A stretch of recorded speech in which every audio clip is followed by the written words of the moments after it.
awal mula kenapa Ibu memilih usaha ini? Awal mulanya saya memang sekolahnya di SMK jurusan kecantikan.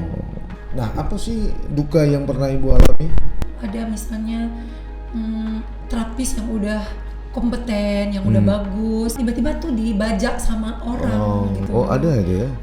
Banyak. Dari dulu. Sampai berapa itu dah? Oh, sampai pernah diambil itu sampai 10. Iya.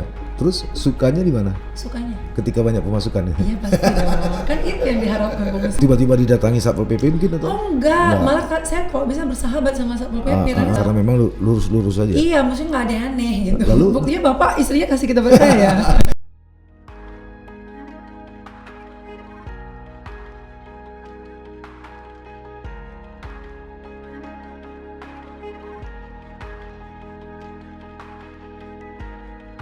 Assalamualaikum warahmatullahi wabarakatuh. Sahabat Sisi Lain, berbagai fakta, data, dan peristiwa terjadi. Media mainstream, bahkan media sosial, melihatnya dari satu sudut, tapi kami mengungkapnya dari sudut yang berbeda. Ikuti Sisi Lain di channel YouTube Saleh Abdullah.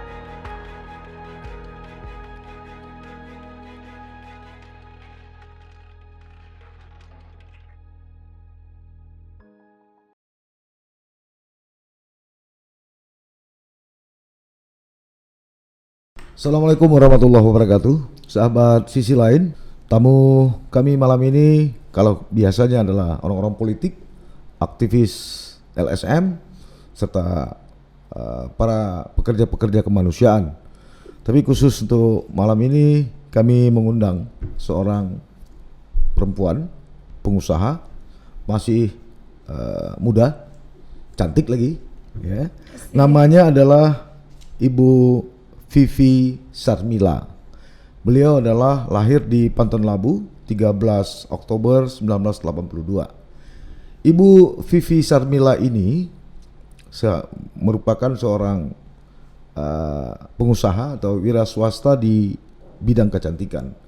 Pada tahun 2015 beliau mendirikan rumah kecantikan namanya Vivi Spa.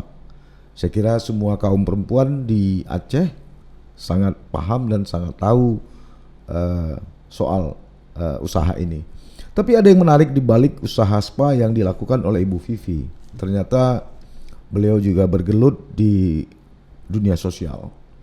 Beliau ikut melatih beberapa kaum perempuan keterampilan tentang kecantikan, kemudian juga melakukan bakti-bakti sosial hingga bergelut di organisasi olahraga. Bahkan sempat menjadi calon anggota legislatif. Malam ini kami menghadirkan beliau. Mudah-mudahan para kaum perempuan dapat termotivasi. Assalamualaikum Bu Vivi. Waalaikumsalam warahmatullahi wabarakatuh. Saya panggil Ibu atau siapa? Ibu aja lah ya. Boleh juga. Ibu aja. Nanti ketahuan anaknya jadi kacau kalau saya panggil Vivi. Bu Vivi, bisa nggak diceritakan awal mula kenapa Ibu memilih usaha ini? Awal mulanya saya memang sekolahnya di SMK jurusan kecantikan. Di mana? Di Banda Aceh? Di Banda Aceh, Iya. SMK 3 di Lampinang waktu itu. Jadi memang basicnya saya di situ. Di situ ya. Kemudian setelah lulus dari situ saya di training ke Jakarta di Marta Tilaar. Yang training tentang itu sekolah atau Kebetulan sendiri? Kebetulan waktu itu ada salah satu pengusaha Aceh buka Marta Tilaar di Aceh. Waktu itu Pak Abu Bakar. Oh, Abu Bakar Pantipera. Iya benar. Iya. Jadi kita dicari semua alumni SMK untuk di training di sana, kemudian dikembalikan. Marta Tilaar kan buka franchise. Jadi maunya Pak Abu waktu itu yang bekerja itu semuanya putri-putri Aceh gitu. Terus berlanjut? Jadi saya waktu itu kebetulan saya belum tamat SMKK sebenarnya. Cuman saya dipercayakan sama sekolah untuk ikut training ke sana. Ya, 6 bulan di Jakarta, kemudian pulang ke Aceh saya terusin sekolah lagi sampai lulus kan 6 bulan lagi, sisa 3 bulan sisa sekolah saya belajar Eptanas waktu itu. Dan lulus, kemudian saya langsung bekerja. Berapa lama itu bekerja di Marta Tilaar? 5 tahun. 5 tahun. Berarti taman SMA 5 tahun langsung bekerja. Jadi makanya saya nggak kuliah. Kuliahnya baru sekarang. Baru sekarang. Oh, di mana itu? Di Unida. Oh, Unida. Ya, tapi nggak apa-apa ya, udah Nggak tua, apa-apa. masih belajar. Ya, tidak ada kata terlambat untuk belajar. Ya. Nah, setelah 5 tahun di sana baru berinisiatif membuka sendiri. Waktu itu kan tsunami. Oh. 2015 tsunami. 2004. 2004. Sorry. 2004 tsunami. Kemudian saya sebelum tsunami saya nikah dulu. Waktu udah masih kerja saya nikah. 2004. Kemudian kan tsunami 2004. 2004 ya Desember. Yeah. Saya pindah ke Jakarta karena tsunami. Pulang dari Jakarta saya lanjutin kerja. Karena masih terikat kontrak 6 bulan lagi. 6 bulan lagi. Nah, jadi setelah itu melahirkan, saya baru iseng-iseng buka sendiri. Sebenarnya sih nggak niat buka. Jadi lebih ke banyak langganan. Saya kan waktu itu banyak pelanggan-pelanggan yang nyari saya. Yang di pekerjaan. Jadi nyari mana Vivi gitu. Vivi saya mau dong ini nih segala macam.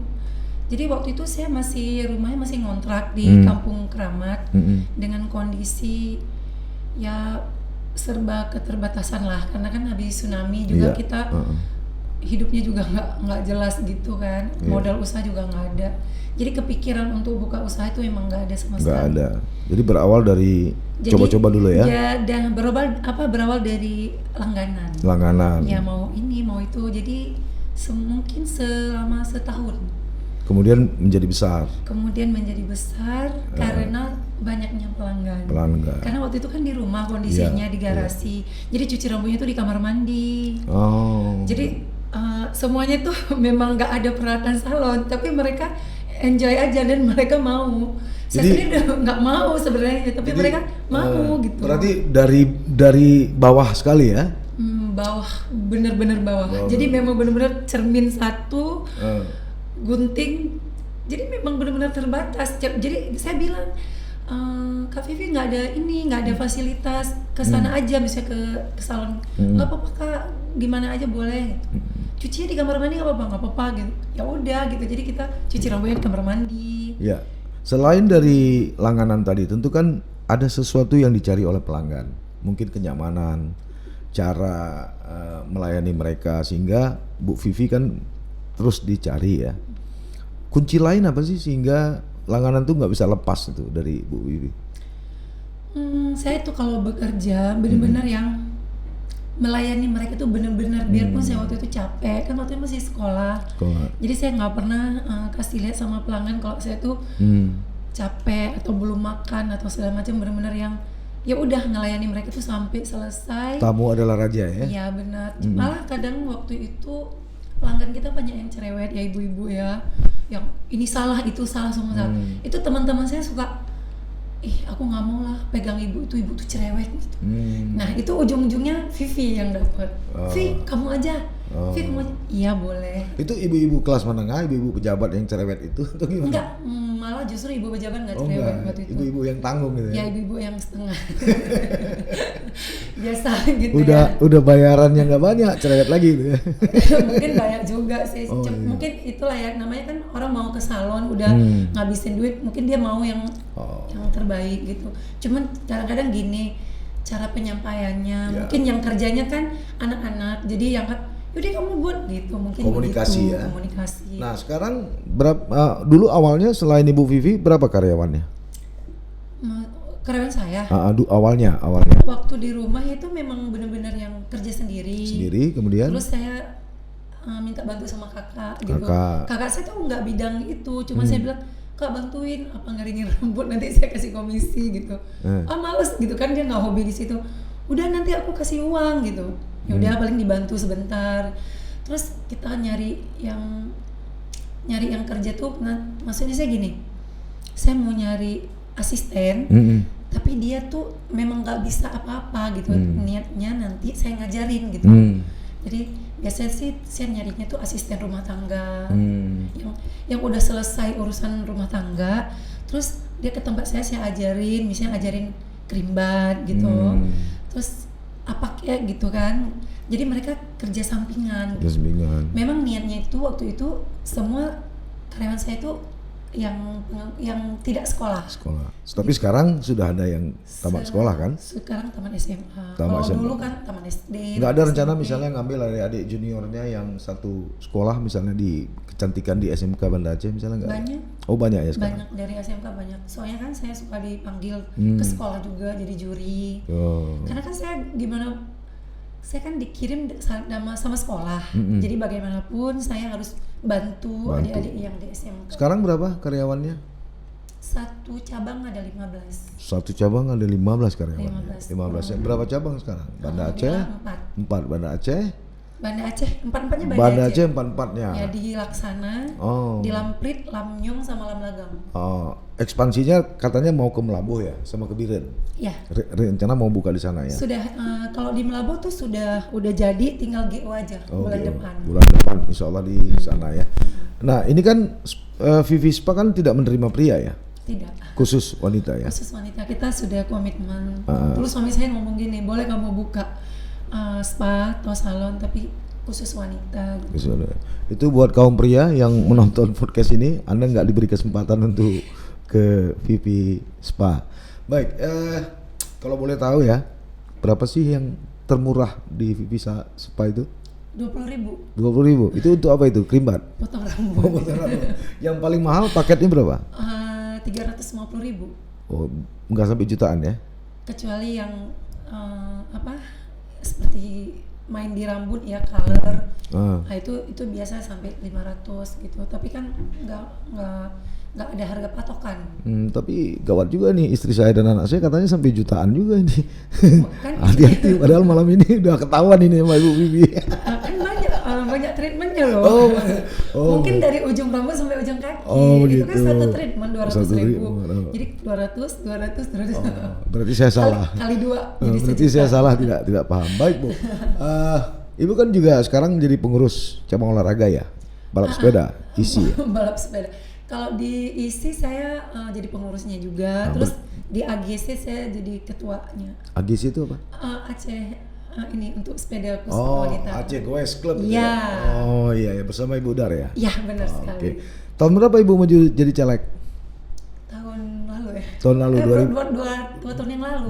2019. Ya. Untuk Banda Aceh. Iya di PRK. Dari PNA. PNA. Kenapa sih dari salon atau dari rumah kecantikan yang memang penghasilannya udah menjanjikan, tiba-tiba Ibu coba banting setir ke politik? Kan kalau politik itu nggak melulu nyari duit. Enggak, maksud saya begini, betul tidak? Tapi kan bagaimana Ibu melayani orang kan dengan sepenuh hati, kemudian apa itu nggak memberi kepuasan bagi Ibu? Kalau kepuasan batin maksud saya. Kalau misalnya jadi anggota dewan kan kayaknya kita lebih terjun ke masyarakat ya gitu ya. Gitu. Maksudnya ya sebenarnya sih saya belum paham sekali tentang politik. Karena waktu nyalek itu memang dadakan. Jadi memang benar-benar yang 3 bulan sebelum pencalonan. Jadi tidak ada persiapan gitu. Tapi waktu itu andai kata Ibu pun terpilih, udah Ibu siapkan ya? Manajemennya udah Ibu siapkan ya? Ya sudah siap. Ya mungkin ya nggak muluk-muluk ya. Kalau boleh tahu berapa sih 1 bulan? Apa tuh? Pemasukannya untuk satu rumah kecantikan? Pokoknya cukup lah. Cukup ya. Pokoknya waktu kita mau ini boleh lah kita. Nah, Bu, di Aceh ya, termasuk Banda Aceh. Ini kan kadang-kadang kan karena beberapa penggerebekan ya oleh Satpol PP segala macam. Kayaknya dalam tanda petik citra salon ya ataupun ini kadang-kadang kan miris kita dengarnya kan.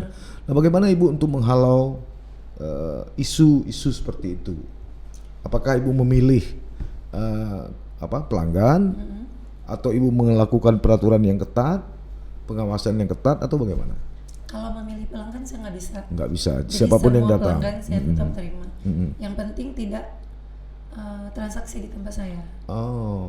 Gitu. Transaksi apa itu maksudnya? Maksudnya kalau pelanggannya aneh-aneh, aneh-aneh. tidak melakukan. Ibu bisa mendeteksi itu? Saya tidak bisa. Nggak bisa. Misalnya kan ada yang nggak tahu.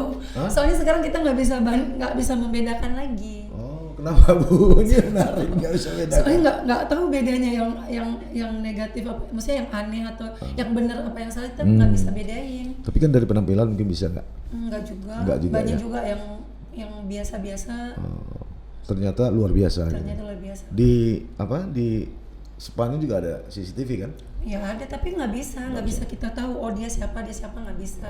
Cuman kalau misalnya kita komitmen ya, maksudnya gini, dari awal kan kita udah kita tahu salon spa itu kan negatif, apalagi enggak, ini persepsi, tapi tidak benar, negatif. tapi bukan ini, memang benar. Itu kalau karyawan saya ya, misalnya terapis yang mau saya training, itu ibu-ibu bapaknya tuh pada kamu mau training di spa, di salon, itu kan salon tuh ini bagaimana begini gitu. Terus anaknya jelasin kalau ini salonnya khusus wanita. Yang datang terus ibu-ibu, maksudnya memang gimana ya, ibu-ibunya baik-baik gitu, pejabat juga gitu, maksudnya memang salonnya udah dikenal sama umum, jadi nggak mungkin aneh-aneh gitu. Jadi suka jelasin ke orang tuanya gitu. Jadi walaupun misalnya si ibu itu sudah sangat ibu kenal, kawan dekat misalnya, tiba-tiba suaminya juga misalnya pingin dicat rambutnya segala macam, tetap tidak bisa. Tidak bisa, suami saya juga nggak boleh masuk. Jangankan suami ibu itu. Karena suami saya juga nggak boleh masuk ke situ. Jangankan suami yang lain, suami ibu juga nggak boleh masuk. Iya benar, yang boleh masuk ke situ tukang servis AC, tukang-tukang yang rusak-rusak bocor-bocor, itu pun pagi-pagi. Ya, itu artinya salah satu SOP yang ibu terapkan. Iya, kan di spa saya itu kan kalau perawatan tuh pakai kemben gitu, maksudnya pijit tangan gitu. Ya nggak mungkin ada lalu lalang cowok tuh, nggak mungkin. Nggak mungkin, iya. Nggak boleh kan, bukan saya aja yang punya badan juga marah. Gitu. Nah, apa sih duka yang pernah ibu alami dalam selama usaha ini? Aduh banyak, kalau dukanya, kalau cerita di podcast nggak habis, nanti khusus dukanya aja. Nggak, salah satunya aja. Salah satunya dukanya apa ya, saya tuh tiba-tiba didatangi Satpol PP mungkin atau? Enggak. Malah saya kalau bisa bersahabat sama Satpol PP, karena saya nggak merasa buat salah, jadi saya kalau didatangin ya udah masuk aja. Tapi bagusnya sih perempuan yang datang gitu. Saya sama Satpol PP tuh nggak pernah yang takut atau segala macam, enggak. Karena memang lurus-lurus aja. Iya, maksudnya nggak ada yang aneh gitu. Lalu buktinya bapak istrinya kasih kita percaya. Lalu dukanya gimana? Dukanya tuh lebih ke ini aja, maksudnya ke bisnisnya, maksudnya gini ya. Kan namanya bisnis ini ada pasang surut gitu ya. Terus kadang-kadang ada misalnya terapis yang udah kompeten, yang udah bagus, yang udah bagus kita didik, tiba-tiba resign sih nggak apa-apa, tiba-tiba tuh dibajak sama orang gitu. Jadi kayak ada orang kaya misalnya tuh ya, mau buka spa, dia tidak punya kemampuan untuk mendidik, tapi dia cuma punya uang, tapi dia tidak punya ilmu. Nah, dia tuh kayak ngambil gitu. Ada itu ya? Banyak. Dari dulu. Sampai berapa itu dah? Sampai pernah diambil itu sampai 10. Dan yang diambil tuh memang yang paten-paten. Dibuka di Banda Aceh juga? Iya. Jadi dia ke tempat saya dulu. Dia ke tempat saya dulu gitu kan. Pelajari gitu ya? Iya, terus pertama diajak dulu, ditanya gaji kan biasa gitu. Kalau menurut saya sih dia nawarin gaji yang besar gitu, nawarin bonus yang besar, sehingga si terapis ini tergoda gitu. Ya udah, mereka cabut satu sampai waktu itu hampir 10 orang. Dan saya langsung gitu. Shock gitu. Didik lagi dari nol lagi ya. Tapi itu bagian dari pahala kok. Iya, karena ilmu yang bermanfaat. Tapi nggak apa-apa, spanya itu nggak bertahan lama kok. Iya. Terus sukanya di mana? Sukanya ketika banyak pemasukan ya? Iya pasti dong. Kan itu yang diharapkan pengusaha. Iya. Tapi sedikit banyaknya yang penting syukur. Iya. Karena kalau dibilang banyak, nggak banyak juga. Karena kan banyak pengeluaran. Banyak sih kalau namanya usaha, banyak ininya. Tapi sedikit pun kita bersyukur, banyak pun alhamdulillah lebih bersyukur lagi. Nggak ada rencana untuk pengembangan, misalnya selain spa ada semacam kegiatan operasi estetika misalnya, operasi hidung atau nggak ada rencana? Itu lebih ke dokter ya? Ya, mungkin pengembangan usaha Vivi Spa nanti ada satu bagian ya soal medis kecantikan. Ada sih rencana mau buka klinik estetika. Estetika. Cuma kita join sama dokter, sama teman dokter. Tapi udah ada rencana sana ya? Sudah, nanti rencananya di Melabu. Nah, saya melihat di beberapa media sosial, Ibu juga aktif di dunia sosial ya? Sumbangan seperti apa itu? Ya kalau sumbangan ya sedikit nggak banyak ya, yang penting maksudnya terus rutin berbagi. Terus paling ke ilmu aja. Suka datang ke panti jompo juga. Kan gitu. terapi saya kan enak-enak mijitnya. Ya udah bagi-bagi deh mijit-mijit oma-oma di sana. Itu seminggu berapa kali? Enggak seminggu sekali. Enggak hitungan minggu. Jadi pas ada program misalnya gini, kita nih lagi rame training nih. Kan terapis kita tuh semua udah ada masing-masing. Pas kita lagi nge-training, nih kayak gini nih, sekarang 27 orang kita training. Nah itu anak-anak training itu kita bawa keliling gitu. Misalnya kayak hari itu tuh potong rambut di panti asuhan. Ini kita hubungi misalnya ketua yayasannya, ada nggak yang mau dipotongin rambut? Oh ada nih berapa orang, nanti yaudah kita potong rambut. Gitu. Paling gitu. Panti jompo pijat oma-oma di sana kan. Senang ibu, gitu ya? Senang lah ibu-ibu. Terus anak-anak juga senang kan. Malah katanya ada yang nangis ya? Ya nangis, benar-benar nangis. Kenapa nangis? Ya, ada yang terapi saya itu nggak punya ibu lagi. Terus dia kayak, ya Allah kok gini rasanya gitu. Maksudnya kan dia dari yang nggak bisa mijit sampai yang akhirnya tuh bisa mijit dan enak. Maksudnya seandainya punya ibu, dia akan melakukan ke ibunya gitu. Terus si ibunya di panti jompo juga udah lama nggak dipijit sama anak mungkin ya gitu. Akhirnya itu terapinya yang menangis. Ibu-ibu jomponya ada menangis juga? Ada sedih gitu, maksudnya gini, kok bisa gitu ya, maksudnya nggak pernah gitu. Dia mungkin ibu-ibunya udah 5 tahun di sana, tapi nggak pernah yang ngerasain kayak gini. Terus kok bisa kepikiran datang ke sini buat ini. Nah di panti jompo tadi terapisnya kan perempuan nih. Sementara kan di panti jompo juga ada bapak-bapak. Jadi kita kan hubungi ketua yayasannya, terus dibawa terus ibu-ibu semua. Tapi jadi seharusnya kan pisah ruangan. Kakek-kakek nggak apa-apa lah ya. udah tua. Ya sih, cuman enggak, karena ibu-ibunya banyak. Gitu. Karena ibunya banyak, kita utamakan ibu-ibu dulu. Kan ibu-ibu lebih capek dibanding bapak-bapak. Kalau di panti jompo kan ibu-ibu juga nggak kerja kan? Ya nggak tahu sih. Iya sih, tidur ya. Tidur juga capek kali. Terus ini dukungan dari suami besar ya? Anak-anak juga besar ya? Iya, dukungan. Suami sangat mendukung. Vivi Spa bisa seperti ini kan berkat ada suami di balik. Iya. Biasanya sukses seorang suami ada istri di belakang. Nah, kali ini sukses istri ada suami di belakang. Iya, benar. Tadi ada suka, ada dukanya. Kemudian apa sih yang paling jengkel yang menurut laporan dari terapis-terapis ibu itu? Mungkin ada tamu yang membuat jengkel tuh apa? Kalau saya sih, kalau setiap terapis ngadu tentang tamu jengkel, malah saya marahin mereka. Gitu. Nggak boleh, jadi memang tamu suka-suka dia gitu. Dia suka-suka dia. Yang penting dia nggak melakukan kekerasan. Yang penting dia tidak memaki-maki gitu kan. Tamu datang, bayar, kepengen dilayani dengan baik. Justru kita yang harus melayani dia. Tamu kan datang ke tempat kita kan macam-macam persoalannya. Mungkin di rumah dia lagi berantem, lagi punya masalah, datang ke tempat kita itu pengen relax, pengen dimanja, kepengen hilangin penat. Nah, kita sebagai terapis yang harus bisa melayani dia gitu. Karena kita kan terapis ini kan beauty konsultan juga. Tempat mereka tuh konsultasi. Saya ini lagi rontok, lagi banyak jerawat, lagi begini, ini gimana? Nah, mereka ini mesti pinter dalam hal begitu. Malah saya kalau misalnya bilang, Bu dia cerai, Bu misalnya terapisnya ngomong, Bu ibu itu cerai gini-gini, dia nggak cerewet. Kalian aja tidak bisa memanage gitu, iniin. Saya kan dulu terapis, saya bilang gitu. Saya terapis 5 tahun. Yang saya hadapi sama seperti yang kalian hadapi. Cerewet sama orang belum tentu kalau kita pintar melayani mereka sangat baik sama kita. Gitu. Jadi saya nggak setuju kalau terapis saya tuh ngeluh karena tamunya cerewet. Oke. Ibu punya 3 putri? 1 putra 1 putri. 1 putri, 2 ya berarti anaknya. Iya, 2. Obsesi ke depan gimana nih? Apakah ini akan dilanjutkan ke anak atau gimana? Atau ada pengembangan apa lagi yang akan ibu lakukan?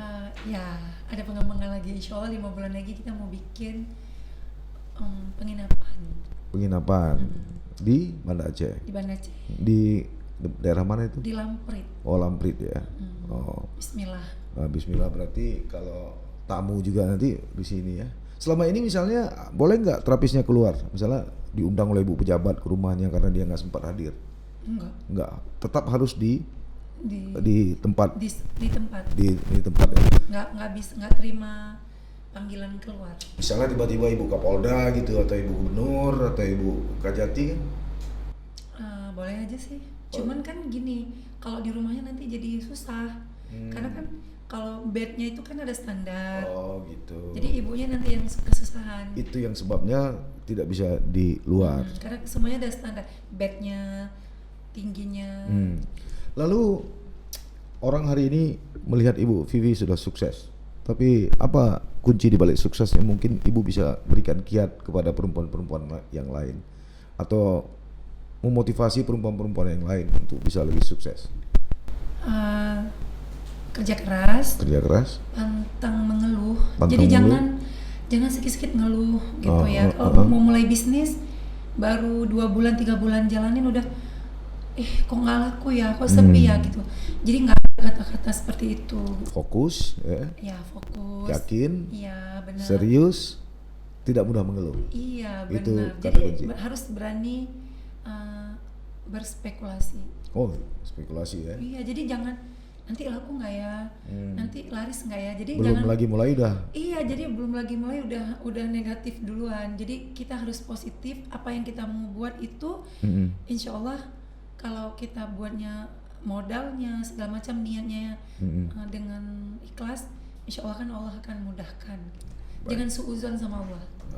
Terima kasih Ibu Vivi. Sahabat Sisi Lain, itu tadi perbincangan kami selama 25 menit. Kami kira kalau kita ingin mengupas lebih panjang tentu menarik, cuma hanya waktu yang membatasi. Mudah-mudahan pertemuan singkat pertama ini akan lebih banyak memberi manfaat dan motivasi kepada Anda. Kami juga akan menunggu komentar dan persepsi Anda, apakah ini menarik dan apakah perlu Ibu Vivi kita undang kembali dengan tema yang lebih baik. Mudah-mudahan ini bermanfaat. Terima kasih Bu Vivi. Terima kasih kembali. Baik. Assalamualaikum warahmatullahi wabarakatuh.